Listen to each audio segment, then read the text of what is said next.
喂，你好，欢迎收看2100整点新闻，我是林佩杰。新闻一开始，先来关心国内疫情。今天本土加零，但是新增2例的境外移入，其中1例是按16458，是本国籍20多岁的女性从美国返台到防疫旅馆检疫，而在10月17号，她一度以为是房间的空调比较冷，因此出现了咳嗽症状。结果呢，2天之后采检确诊了。指挥中心调查发现她曾经打过3剂 BNT， 也是全台第1例打过了3剂 BNT 疫苗，依旧遭到突破性感染的案例。而尽管台湾本土疫情看似有趋缓，但是民众依旧不能够松懈，因为呢，指挥官陈时中在立院备询时坦言，社区仍有隐形传播链，疑似还没断。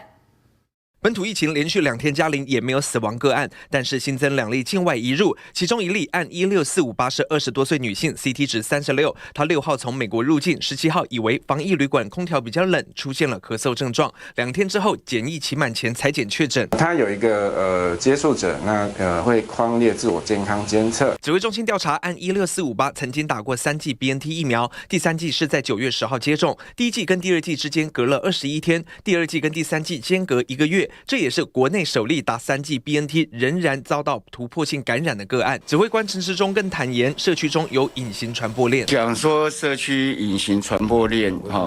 疑似没断，我想这句话是正确的。近期的疫苗接种让前台大感染科医师林世璧分析，秋冬也许本土疫情会再起，如果长者族群的覆盖率没有办法提升，迟早会付出代价。因为截至10月18号涵盖率，65岁到74岁的长者，莫德纳第1剂74.8%，第2剂46.4%。尽管第11轮开打 BNT， 但65岁以上的长者增加打第1剂的却不多。在政府在刚开始接种长者的时候，那突然间就死掉了很多因为接种疫苗而死亡的长者，那给其他的长者看在眼里，他们当然觉得这个疫苗是不是很可怕？时序已经进入秋冬，专家纷纷对疫情提出警告。指挥官陈时中也强调，就算11月能够降1级，但10连制还是会实施到明年中。如果降级之后马上停住，未来会有隐藏个案，就无法及时进行疫调，及时启动10连制因应。记者谢文祥、王一仲台北报道。